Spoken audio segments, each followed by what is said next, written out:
Hello everyone, it's doctor Shoaib again. आज हमारे साथ मौजूद हैं डॉक्टर आसिफ, जो कि फैमिली मेडिसिन कंसल्टेंट हैं और लोकम रजिस्ट्रार हैं एएनई के। इन्होंने एमआर कैम किया हुआ है और आज हम इनसे जानेंगे एमआर कैम के बारे में। एमआर कैम है क्या, किन लोगों को करना चाहिए, क्या रिक्वायरमेंट्स हैं और इसके करने के बाद आपको फ़ायदा क्या होता है, प्रोज क्या हैं, कॉन्स क्या हैं। Thank you so much doctor Asif. सबसे पहले तो बहुत बहुत शुक्रिया आपका टाइम देने का। Thank you so much, Dr. Sherb, for inviting me for this conversation. बिल्कुल, ये एक बर्निंग टॉपिक है। एम कैम इस वक्त हर दूसरा मेडिकल प्रोफेशनल जो है वो इसके बारे में सवाल भी करता है, जानना भी चाहता है कि एग्जैक्टली क्या है और उसको इन फ्यूचर उसके कैरियर वाइज उसको इसका क्या फ़ायदा हो सकता है। हम्म।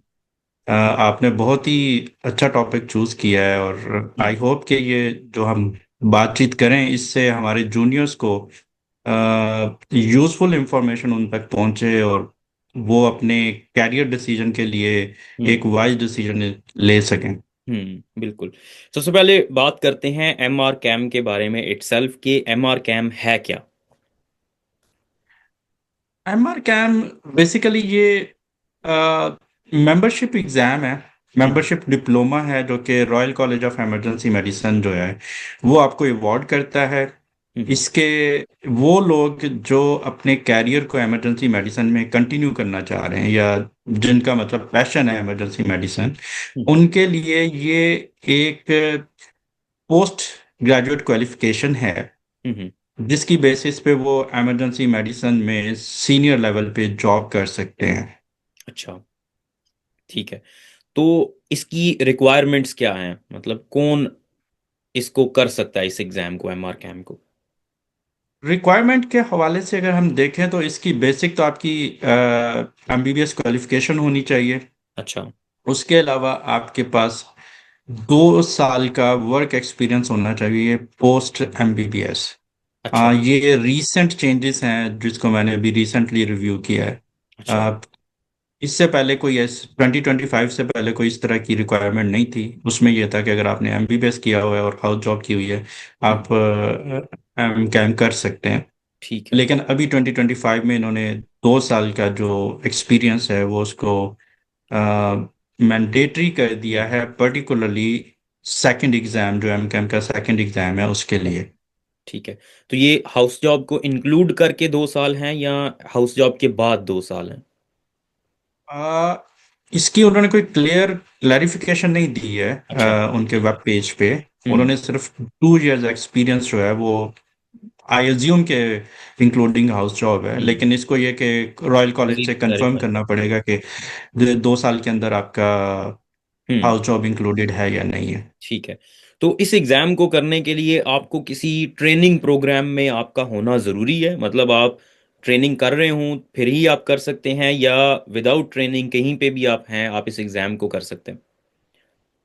नहीं, इस तरह की कोई मैंडेटरी रिक्वायरमेंट नहीं है कि आप कोई ट्रेनिंग प्रोग्राम में हो। जिस तरीके से अब एमआरसीपी अगर आप देखें जो मेडिसिन के लिए है, हम्म। तो वो अगर आप ट्रेनिंग प्रोग्राम में नहीं है तो तब भी आप कर सकते हैं। और आप हम्म। अगर दुनिया के किसी भी कंट्री में बैठे हुए हैं आप वहां से उसके सारे एग्जाम्स दे सकते हैं। तो इन द सेम वे इसका भी यही है कि आप अगर ट्रेनिंग प्रोग्राम में हैं तब भी, और अगर नहीं है, हम्म। दोनों सूरतों में आप ये मेंबरशिप डिप्लोमा ले सकते हैं। चले। अच्छा, पहले बात करते हैं इस एग्जाम को क्लियर करने का फायदा क्या है, और फिर हम बात करेंगे इसके स्टेप्स के बारे में कि कौन कौन से स्टेप्स हैं और कैसे तैयारी की जा सकती है। तो इसका फायदा क्या है, किन लोग क्यों करना चाहिए ये एग्जाम। ठीक है, ये एक इमरजेंसी मेडिसिन जर्नली अब इवॉल्व हो रही है। अगर हम्म। हम आज से कोई 10-15 साल पीछे जाएं तो emergency medicine basically non train doctors जो हैं वो ही रन करते थे। हम्म। अब एक कॉन्सेप्ट डेवलप हो गया है, एक एक स्पेशलिटी इस्टेब्लिश हो गई है एज एन इमरजेंसी मेडिसिन हम्म। के ट्रेंड लोग जो इमरजेंसी मेडिसिन में ट्रेंड हैं वही इमरजेंसी मेडिसिन में काम करें। हम्म। तो ये अभी फिलहाल बहुत सारे कंट्रीज में ये कॉन्सेप्ट कोई इतना ज़्यादा इस्टेब्लिश नहीं है, लेकिन एक्सपेक्टेड ये है कि ये आने वाले कुछ सालों के अंदर एक मैंडेटरी रिक्वायरमेंट हो जाएगी कि वो लोग जो इमरजेंसी में काम करना चाहते हैं उनके पास ट्रेनिंग हो, उनके पास कोई ना कोई इमरजेंसी मेडिसिन से रिलेटेड पोस्ट ग्रेजुएशन हो। हम्म। ठीक हो गया। और इस एग्जाम के बाद आप जीएमसी की रजिस्ट्रेशन ले सकते हैं या नहीं? बिल्कुल। इसके बाद अगर आपने पूरा मेंबरशिप एग्जाम कंप्लीट कर लिया है तो आपको इन एडिशन जो है वो आपको लैंग्वेज टेस्ट देना पड़ेगा। वो आपकी चॉइस है, आप ओईटी दे सकते हैं या आप आइल्स दें। उसके बाद आप मेंबरशिप एग्जाम ले सकते हैं, जीएमसी के रजिस्ट्रेशन के लिए आप एलिजिबल हो जाते हैं। हम्म। ठीक है। और फॉर एग्जांपल एक बंदा है जो 2 साल हो गए हैं उसको ट्रेन हाउस अपने कंप्लीट किए हुए एमबीबीएस, और वो इमरजेंसी मेडिसिन में चाहता है कि वो अपना करियर उसमें प्रोग्रेस करे, और एमआर कैम वो कर लेता है, या एमआर कैम के बारे में सोच रहा है, तो उसके लिए क्या चीज़ बेहतर होगी, प्लैब करना या एमआर कैम करना? लैब की बेसिस पे इस वक्त आप खुद यूके में हैं, आपको अंदाजा है कि जॉब मार्केट क्या है। हम्म। मतलब जूनियर डॉक्टर्स के लिए जॉब मार्केट अब काफ़ी ज़्यादा सैचुरेट हो चुकी है। हम्म। जॉब एक्वायर करना लैब के बाद इतना इजी अब नहीं रहा। बिल्कुल। तो अगर मुझसे अगर आप पूछ रहे हैं तो मैं यही एडवाइस करूंगा कि rather दैन कि आप लैब पाथवे पे जाएं और आप उस पे पैसे लगाएं और उसके बाद आपको जॉब के लिए भी स्ट्रगल करना पड़े, बेहतर ये है कि अगर आपका एम है इमरजेंसी मेडिसिन में जाने का तो फिर हम्म। आप एम कैम करें, वो आपको ज़्यादा फ्रूटफुल होगा। ठीक हो गया। और एमआर कैम जो है, इसके बाकी क्या फायदे हैं? मतलब अगर फॉर एग्जांपल यूके में नहीं चांस बनता, या रजिस्ट्रेशन हो गई है लेकिन फिर भी जॉब नहीं मिल रही, तो क्या दूसरी कंट्रीज में ये एक्सेप्टेबल है, ये क्वालिफिकेशन, इसको मतलब कुछ वेटेज दी जाती है जब आप अप्लाई करते हैं जॉब्स के लिए? बिल्कुल। एम कैम जो है तकरीबन मिडल ईस्ट में एक्सेप्टेड है, as a post graduate qualification accepted है। अच्छा। मिडल ईस्ट के डिफरेंट कंट्रीज के अंदर डिफरेंट रिक्वायरमेंट्स हैं। एम कैम कंप्लीट करने के बाद कहीं 2 साल का आपको वर्क एक्सपीरियंस चाहिए और हम्म। कहीं 3 साल का वर्क एक्सपीरियंस चाहिए। उसकी बेसिस पे आप एज ए स्पेशलिस्ट जो है इमरजेंसी मेडिसिन हम्म। आप काम कर सकते हैं। अगर हम दुबई की एग्जांपल लेते हैं तो दुबई के अंदर अगर आपने एम कैम किया है, हम्म। उसके बाद अगर आपके पास 3 साल का इमरजेंसी मेडिसिन का एक्सपीरियंस है तो आप as a specialist emergency medicine Dubai में काम कर सकते हैं। हम्म। इसी तरीके से सऊदीया के अंदर अगर आपके पास एम कैम है और आपके पास 2 साल का वर्क एक्सपीरियंस है एम कैम के बाद, तो आप वहाँ पे as a specialist emergency medicine काम कर सकते हैं। अच्छा, जबरदस्त। ये तो मतलब एक अच्छा ऑप्शन है फिर, लेकिन उन लोगों के लिए जो बिल्कुल। इमरजेंसी मेडिसिन में काम करना चाहते हैं, जिनका पैशन है वो बिल्कुल इमरजेंसी में रहे, ये एक बहुत बड़ा, आई वुड से जो पाकिस्तान में लोग रहते हैं उनको इमरजेंसी मेडिसिन का एज सच पता नहीं होता, क्योंकि emergency medicine in Pakistan is not well established, और मोस्ट ऑफ द हॉस्पिटल्स बिल्कुल। में तो वही मेडिसिन वाले ही कर रहे होते हैं, या सर्जरी वाले अपनी इमरजेंसी रन कर रहे होते हैं, और पीड्स वाले अपनी रन कर रहे होते हैं, तो वो इमरजेंसी का एज सच पता नहीं है, कॉन्सेप्ट नहीं होता। मुझे अभी भी याद है, मैं ऐसे ही। इमरजेंसी का एक इमरजेंसी मेडिसिन का इंटरव्यू था मेरा, पहली जॉब के लिए। तो उन्होंने, हम्म। इंटरव्यू सारा हो गया मेरा, और वो बहुत खुश थे कि मेरा अच्छा एक्सपीरियंस है, और एंड पे कहते हैं कुछ क्वेश्चन है आपका, तो मैंने कहा हाँ, मेरा क्वेश्चन ये है कि मैंने, जो आपकी जो इमरजेंसी है उसमें मेडिसिन वाले पेशेंट्स आते हैं या सर्जरी वाले पेशेंट्स आते सही है। हैं? मतलब मेरा कॉन्सेप्ट ही नहीं था कि emergency medicine is a different speciality, और उसमें, और उस बेस पे फिर मुझे बिल्कुल उन्होंने रिजेक्ट कर दिया कि इसको तो ये भी नहीं पता कि मेडिसिन इमरजेंसी मेडिसिन क्या है। ऐसे ही है। तो ये बहुत ज़रूरी है, अगर आप एम कैम के बारे में सोच रहे हैं तो आपको पता होना चाहिए कि इमरजेंसी मेडिसिन क्या है, इमरजेंसी मेडिसिन में काम कैसे होता है। स्पेशली अगर आपने एक्सपीरियंस नहीं किया हुआ है इमरजेंसी मेडिसिन का, तो फिर बहुत सोच समझ के ये फैसला लेना चाहिए, क्योंकि बिल्कुल इमरजेंसी मेडिसिन बिल्कुल। Is very different than general medicine, या जो मेडिसिन की स्पेशलिटीज़ हैं। अच्छा। बिल्कुल, अब। और ये कि वर्किंग एनवायरनमेंट काफ़ी प्रेशराइज्ड है। हम्म। आपको क्विक डिसीजंस लेने होते हम्म। हैं, स्ट्रेसफुल वर्किंग एनवायरनमेंट है। सही है। और उसके अलावा शिफ्ट्स में आपको काम हम्म। करना होता है, पर्टिकुलरली अगर आप यूके को टारगेट कर रहे हैं कि आप एम कैम करके यूके में आना चाह रहे हैं। यूके के अंदर इमरजेंसी की जो शिफ्ट्स रोटेशंस हैं, इट्स रियली हॉरिबल। हम्म। कि कभी आप मॉर्निंग में काम कर रहे हैं, कभी आपकी ट्वेलाइट शिफ्ट्स हैं, आप 2 बजे जा रहे हैं, शाम को 8 बजे आ रहे हैं, कभी 4 बजे जा रहे हैं, रात को 2 बजे आ रहे हैं। तो हम्म। ये लाइफस्टाइल जो है ना, ये इसकी आपको एक क्लियर अवेयरनेस होनी चाहिए कि जो आप चूज कर रहे हैं कि आप उसको लॉन्ग टर्म कैरी कर सकते हैं। मतलब समटाइम्स ये होता है कि आपके पास आधी इंफॉर्मेशन है, उस आधी इंफॉर्मेशन पे आप एक डिसीजन लेते हैं, लेकिन ये कि कोई भी अगर मेंबरशिप एग्जाम जो आप कर रहे हैं उसकी एक कॉस्ट है, आपका टाइम है, आपके लाइफ के, हम्म। आप अपना टाइम इन्वेस्ट कर रहे हैं उसमें, और अगर आप 3-4 साल लगा के बाद में आपको ये पता चले कि यार this is not something which I can carry out, hmm. तो वो आपके टाइम वेस्ट भी है और आपका फाइनेंशियली भी वो आपका वेस्ट है। हम्म। तो ये एक मतलब गुड होमवर्क जो है ना वो ज़रूरी है अगर आप इमरजेंसी को कंटिन्यू करना चाह रहे हैं इन अ हम्म। Long run. हम्म। ठीक है।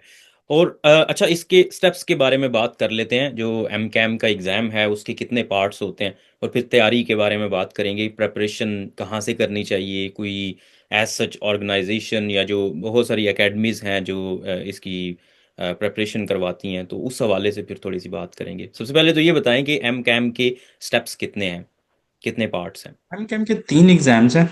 अच्छा। उसको डिफरेंट नाम दिए हुए हैं। जो फर्स्ट एग्जाम है उसको एम कैम प्राइमरी कहते हैं, हम्म। जो सेकंड है उसको एम कैम इंटरमीडिएट या एसबीए कहते हैं, और जो अच्छा। लास्ट है वो एम कैम मॉस की है, अच्छा। तो जो कि क्लिनिकल एग्जाम है। ठीक है। जो प्राइमरी और इंटरमीडिएट जो पहले 2 एग्जाम है वो बेसिकली आपके रिटन एग्जाम्स हैं, बीसीक्यू टाइप बेस्ड एग्जाम्स हैं। हम्म। ऑनलाइन एग्जाम होता है। हम्म। आप कहीं भी हैं, आपको ट्रैवल करने की ज़रूरत नहीं है। अच्छा। अगर आपके कंट्री के अंदर पियर्सन सेंटर है हम्म। तो आप वहाँ पे एग्ज़ाम दे सकते हैं वहाँ पे। अच्छा। ठीक है। और और जो ऑस्की है, हम्म। ऑस्की के लिए 3 सेंटर्स हैं फॉर द टाइम बीइंग। हम्म। एक लंदन के अंदर सेंटर है, और आप दूसरा सेंटर इंडिया के अंदर है। इंडिया में 2-3 सेंटर हैं, दो हम्म। तीन डिफरेंट सिटीज़ के अंदर, और अच्छा। तीसरा मलेशिया है। तो हम्म। उसके लिए आपको ट्रैवल करना पड़ेगा। ठीक है। अच्छा, अगर कोई करना चाह रहा है तो उसको कितना टाइम लग जाएगा ये सारे स्टेप्स करने में। हाँ, मैंने जो एग्ज़ाम किया था, मैंने 2021 में स्टार्ट किया था, तो अच्छा। मेरा सारा कैरियर जो है वो इमरजेंसी मेडिसिन का है। और फिर हम्म। यहाँ आके मैंने कोई 1-1.5 साल जो है वो as a speciality doctor emergency medicine job की। लेकिन अच्छा। उससे पहले मैं एम कैम 1 कर चुका था। ठीक है। अगर तो आप फ्रेश ग्रेजुएट हैं हम्म। तो आप क्योंकि जो प्राइमरी है वो बेसिकली आपका anatomy and physiology is the major bulk of the exam. अच्छा। तो प्राइमरी आपके लिए शायद अगर आप फ्रेश ग्रेजुएट हैं तो आपको बहुत ज़्यादा स्ट्रगल ना करनी पड़े एग्जाम को तैयारी के लिए। हम्म। लेकिन इंटरमीडिएट जो है, जो सेकंड एग्जाम है, वो बहुत क्लिनिकल और बहुत थारो एग्जाम है। अच्छा। लेकिन ये कि उसमें जो भी एग्जाम का जो स्ट्रक्चर है that is related to completely the emergency medicine, और वो ऐसे ही आपका स्ट्रक्चर है जो आप डेली बेसिस पे इमरजेंसी में देखते हैं। हम्म। लेकिन उसमें यह कि आपको क्लिनिकली साउंड होना बड़ा ज़रूरी है। हम्म। तो ओवरऑल मैंने जो कंप्लीट किया था, मेरे सारे एग्जाम्स फर्स्ट अटेम्प्ट में निकल गए थे, तो मुझे तकरीबन ये समझ लें 2 साल लगे थे। अच्छा। आ, ठीक तो है। तकरीबन 6 6 मंथ्स का अगर आप गैप दें तो 1.5 ईयर से 2 साल तक का टाइम पीरियड मिनिमम जो है वो आपका इसमें इन्वेस्टमेंट है। लेकिन जो बंदा फॉर एग्जांपल पाकिस्तान में बैठा हुआ है, उसके लिए कितना लगेगा टाइम, क्योंकि स्लॉट्स की अवेलेबिलिटी, फिर ट्रैवल करना, और ये सारा कुछ अगर आप उसको इंक्लूड करें तो मिनिमम कितना टाइम आपको लगता है कि लग जाएगा। अनफॉर्चुनेटली इस वक्त जो है ना ऑस्की एग्जाम की स्लॉट्स बड़ी मुश्किल से मिल रही हैं। अच्छा। मैं बहुत सारे ऐसे लोगों को जानता हूँ, बल्कि जब मैं एग्ज़ाम की तैयारी कर रहा था उस वक्त जो कुलीग मेरे साथ एग्ज़ाम के लिए पढ़ रहे थे जो कि यूके में नहीं थे, हम्म। ये मैं आपको 2023 का बता रहा हूँ, वो अभी तक पॉस की एग्ज़ाम की स्लॉट का वेट कर रहे हैं। अच्छा। तो उनको 2 साल हो गए हैं कि अभी तक उनको ऑस्की की स्लॉट नहीं मिल रही है। हम्म। तो ऑस्की स्लॉट पे it is really a great struggle now, hmm. क्योंकि आपके पास लिमिटेड सेंटर्स हैं। हम्म। खासकर अगर आप पाकिस्तान से हैं तो आप इंडिया ट्रैवल नहीं कर सकते due to hmm. Like visa restriction and all the hmm. Stuff. आपके पास एक ही 2 ऑप्शंस रह जाते हैं, या तो लंदन सेंटर का या आपके पास ऑप्शन रह जाता है मलेशिया का। हम्म। हम्म। लंदन के अंदर, यूके के अंदर जब एप्लीकेशन पूलिंग होती है तो उसके अंदर फर्स्ट प्रेफरेंस होती है उन लोगों की जो कि ऑलरेडी इमरजेंसी मेडिसिन ट्रेनिंग में है यूके के अंदर। अच्छा। हम्म। और उसमें भी प्रायोरिटी उन लोगों की होती है जिनके फर्स्ट 3 इयर्स कंप्लीट होने जा रहे अच्छा। हैं इमरजेंसी मेडिसिन ट्रेनिंग के, क्योंकि हम्म। उनको एम कैम कंप्लीट करना है नेक्स्ट ईयर में मूव होने के हम्म। लिए। ठीक है। फिर उसके बाद सेकंड प्रेफरेंस होती है उन लोगों की जो कि इमरजेंसी में काम कर रहे हैं लेकिन वो ट्रेनिंग में नहीं है यूके के अंदर। हम्म। फिर उसके बाद दे put the priority for the people who are like outside UK. Outside. So it's really a huge struggle nowadays to hmm get the slot for the OSCE exam. तो इसका मतलब जो भी इसको सोच रहा है इसके बारे में, उसे ये भी माइंडफुल रहना चाहिए ये कि हो सकता बिल्कुल है आपको स्लॉट ना मिले और आपको 2-3 साल या 4 साल भी लग सकते हैं इस इसी एग्जाम को चक्कर में क्लियर भी करने में। बिल्कुल ऐसे ही है। तो अगर डिसीजन जो है वो थॉटफुल होना चाहिए। अच्छा, ट्रू। अब ये बताएं कि इसकी टोटल कॉस्ट कितनी आ जाती है इस एग्जाम की। देखें फीस जो है तकरीबन 380 to 450 पाउंड तक है। वो थोड़ा सा रॉयल कॉलेज ने उसको डिफ्रेंशिएट किया हुआ है कि अगर आप रॉयल कॉलेज के मेंबर हैं तो फीस थोड़ी सी कम है, अगर नॉन मेंबर हैं तो उसकी फीस थोड़ी सी डिफरेंट है। हम्म। अगर आप इंटरनेशनली अप्लाई कर रहे हैं तो उसकी फीस उससे भी ज्यादा है। तो ऑन एन हम्म एवरेज जो मैंने देखा है अगर आपके सारे एग्जाम्स फर्स्ट अटेम्प्ट में निकलते हैं हम्म तो इट्स नियरली 1600 पाउंड, हम्म। जो कि अगर हम पाकिस्तानी कॉस्ट में देखें तो वो तकरीबन आई थिंक 7-8 लाख या शायद उससे भी ज्यादा। अच्छा, ठीक है। तो मतलब कि बहुत ज़्यादा कॉस्ट नहीं है as compare to PLAB. Almost same जो है वो कॉस्ट है, और बस एग्जैक्टली। टाइम थोड़ा ज़्यादा लगेगा, लेकिन फ़ायदा ये होगा कि आपके पास ऐसी क्वालिफिकेशन आ जाएगी जिसका आपको दूसरे कंट्रीज़ में भी फ़ायदा होगा, और आपकी अपनी प्रैक्टिस में, specially if you are working in emergency medicine, तो आपको बहुत ज़्यादा फ़ायदा होगा इस चीज़ का। बिल्कुल बिल्कुल। अच्छा, अब ये बताएं कि इन इन एग्ज़ाम्स की तैयारी के लिए क्या करना चाहिए। कोई एकेडमी ज्वाइन करनी चाहिए या फिर खुद से भी आप अगर तैयारी करें तो हो जाती है। मेरे ख्याल से जो मेरा ओपिनियन है कि आपको अपना जो फर्स्ट दो एग्जाम है हम्म जो कि आपका प्राइमरी है जिसके अंदर बेसिक साइंसेज आपकी मेजर बल्क है हम्म एग्जाम की स्ट्रक्चर की, और सेकंड जो कि क्लिनिकल है, हम्म ये एग्जाम अगर आप प्रॉपरली उसको प्लान करते हैं कि आपने 3 या 6 मंथ्स के टाइम पीरियड पे आपने एग्जाम देना है हम्म तो ऑनलाइन बहुत अच्छी रिसोर्सेज अवेलेबल हैं। हम्म प्रॉब्लम ये होती है कि बहुत सारे लोगों को मतलब इस चीज़ का आइडिया नहीं होता कि उन्होंने उस रिसोर्स को यूज़ कैसे करना है। हम्म तो लेकिन आप अगर उन रिसोर्सेज को एक अच्छे तरीके से यूज़ करें अपने नॉलेज को बिल्ड करने के लिए हम्म। तो आपको किसी एकेडमी की ज़रूरत नहीं है अच्छा, प्राइमरी और इंटरमीडिएट के लिए। ठीक है। आप लेकिन अगेन हर बंदे का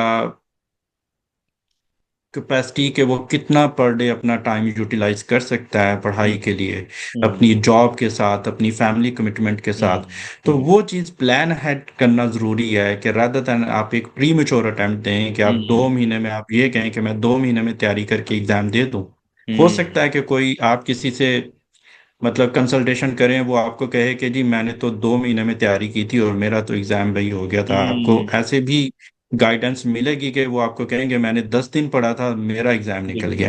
लेकिन है कि ये बड़ी इंडिविजुअल हम्म। रेंज होती ये है और सब्जेक्टिवली आपका वेरी प्रीवियस करता है। बैकग्राउंड बड़ा मैटर करता है कि आपने पहले क्या एग्जाम्स दिए हुए हैं। ऑन एन बिल्कुल। एवरेज मेरे ख्याल से 3 to 6 months is a good time to prepare the exam hmm each. ठीक है। और उसमें रिसोर्सेज बड़ी इंपॉर्टेंट हैं और उसमें मोस्टली क्या होता है कि जो हमारे रिटन एग्जाम्स होते हैं हम्म तो कॉन्सेप्ट ये है कि आप क्वेश्चंस को रटने की कोशिश करते हो, हम्म। तो वो नहीं करना।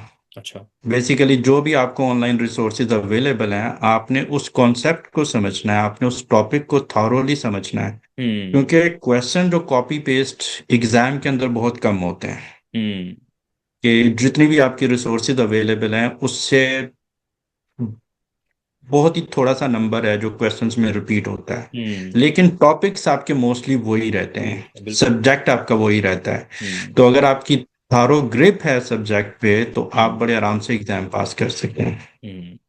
ठीक है।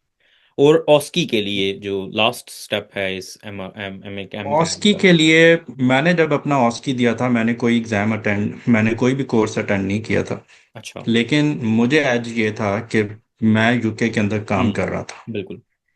और मुझे तकरीबन मैंने 1.5 साल सीनियर लेवल पे काम किया तो मुझे एनएचएस में इमरजेंसी हाउ इट वर्क्स उसका बहुत अच्छी तरह अंदाजा था। और हम्म। दूसरा इस चीज़ का मतलब बड़ी स्ट्रॉन्ग ग्रिप थी कि इमरजेंसी में यूके के अंदर किस तरह के केसेस आप देखते हो, हम्म। उनका मैनेजमेंट प्लान किस तरीके से प्लान होता है, हम्म। गाइडलाइंस क्या है, हम्म। प्रोटोकॉल्स क्या है। हम्म।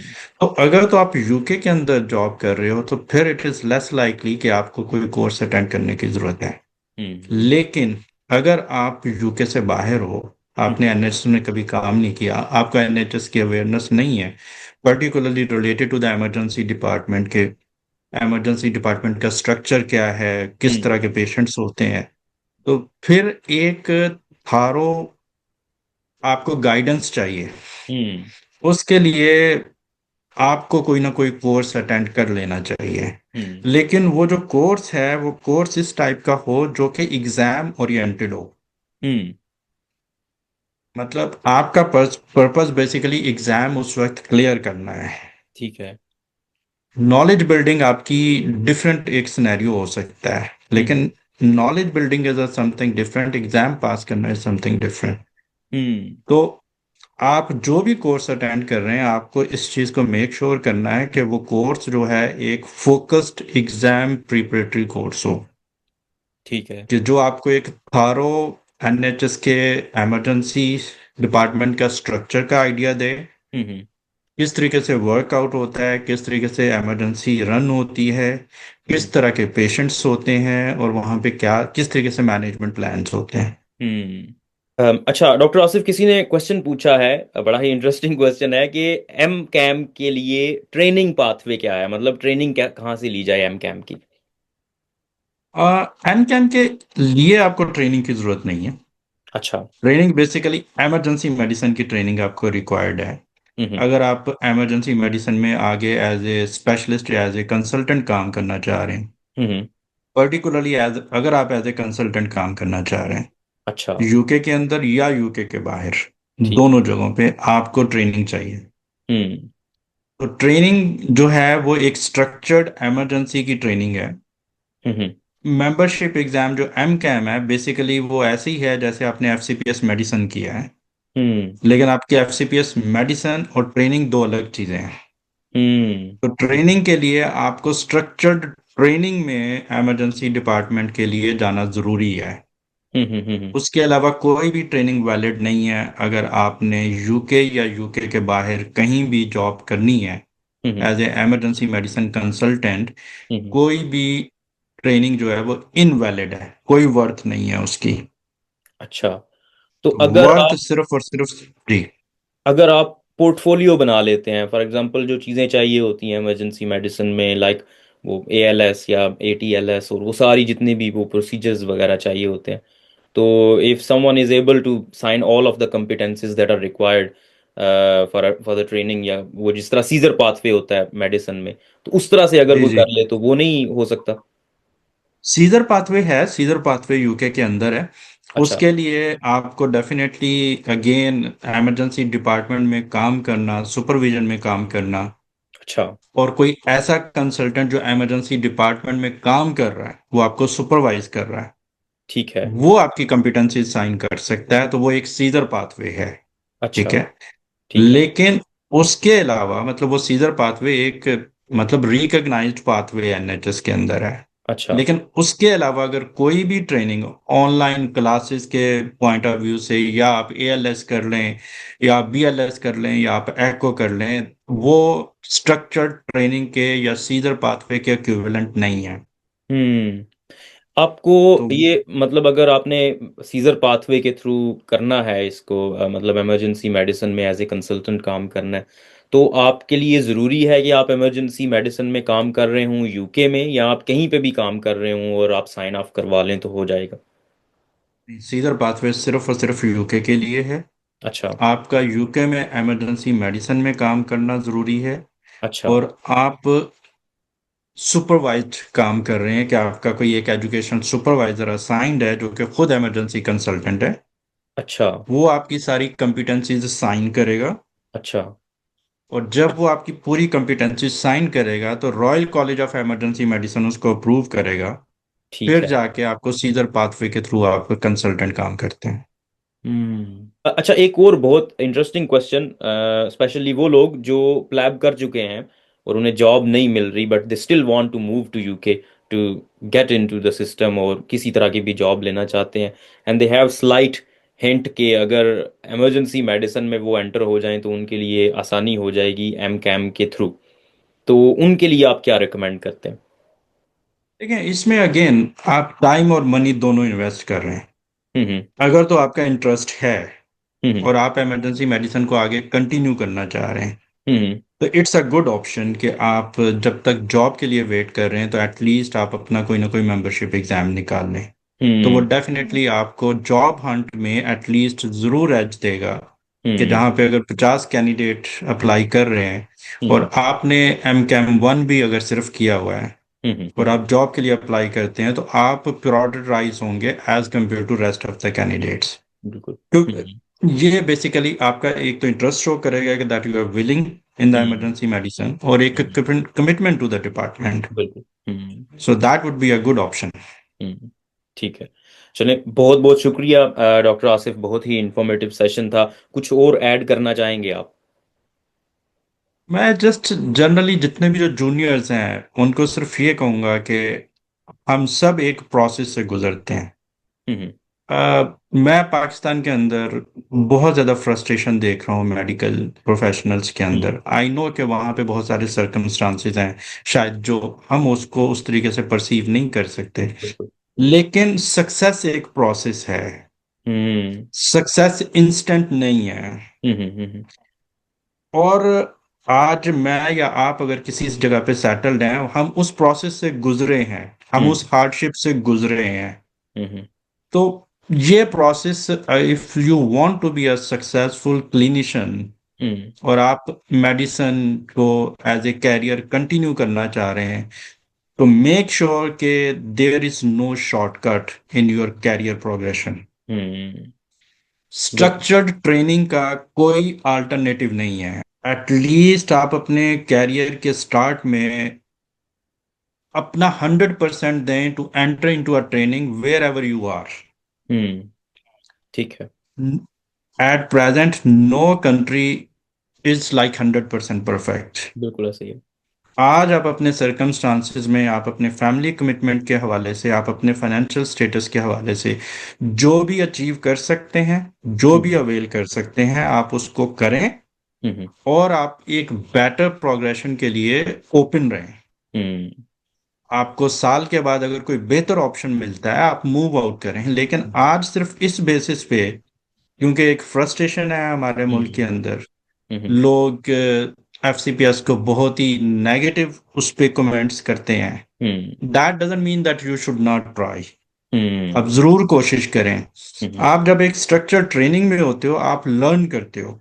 बिल्कुल। लेट्स सपोज आपने बेशक एफसीपीएस में 1 साल या 2 साल लगाए हैं, हम्म। और आप बाद में आपको किसी एक यूके आपको मूव होने का चांस मिलता है, hmm. You will be confident enough to work as a senior physician बिल्कुल। rather than you are working in a periphery, you are hmm. working in a primary center, hmm.